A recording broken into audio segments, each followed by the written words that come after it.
Hi there, Ashley Reeve here. Welcome to another quick trade video. It's great to be with you guys at the end of the week.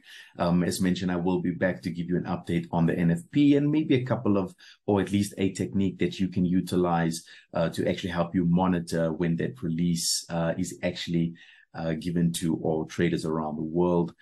But before we get started, please note that Quick Trade is a licensed financial service provider as well as a licensed over-the-counter derivatives provider myself, a registered representative working under supervision with the FSCA. That puts me in a position to offer a couple of recommendations. However, risk and reward and the execution of your trades remains your responsibility.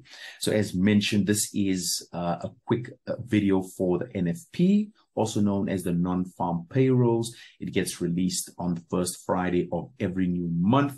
It is the 2nd of September, so we will be looking at August's release.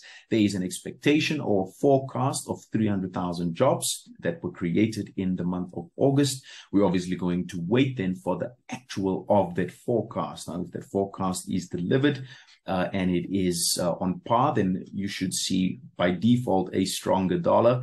And if it is less, then we should see a weaker dollar.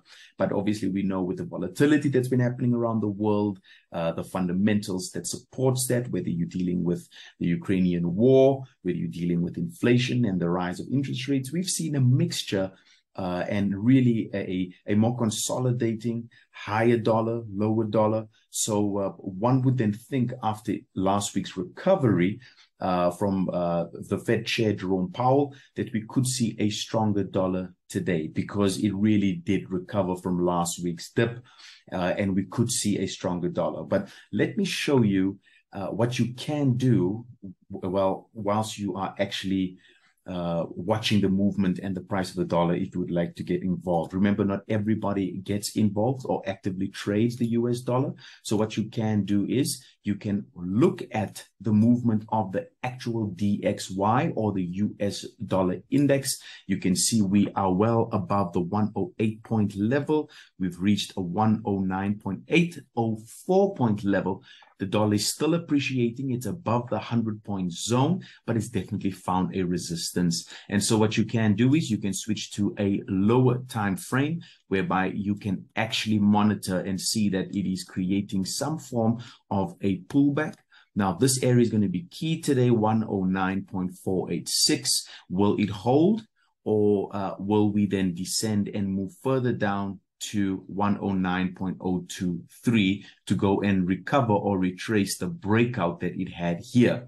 We'll have to wait and see. Another way for you to go and monitor the strength and the weakness of the dollar is through your MetaTrader 5. Now you can see I have what we call various windows open at the moment.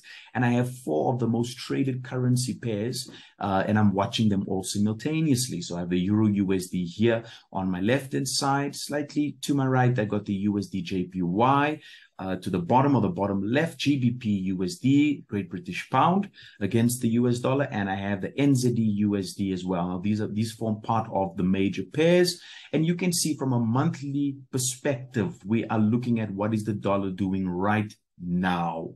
Euro USD on a monthly level, you can see the dollar is stronger than the euro. On a monthly level here, while against the Great British Pound, the dollar is stronger at this moment in time.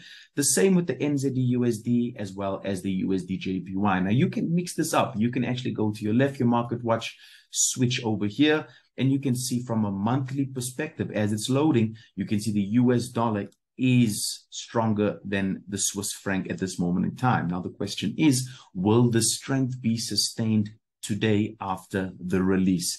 There are obviously more details.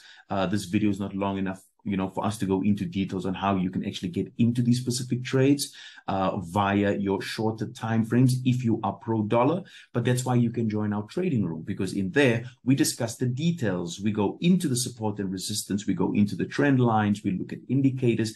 And we then, indicate whether it would be a good thing for you to possibly stay out of the market for now, or at least for today, or actually go into the market when that volatility does come through, and if it comes through. Because we've seen in past, experiences, there hasn't always been a great follow through, especially for the past, 2 to 3 months.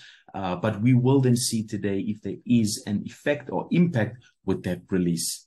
Next week, I'll be back again for your economic calendar reminder to let you know what's happening for the week. And hopefully there would have been, some great momentum so that we can get into some trades in the trading room.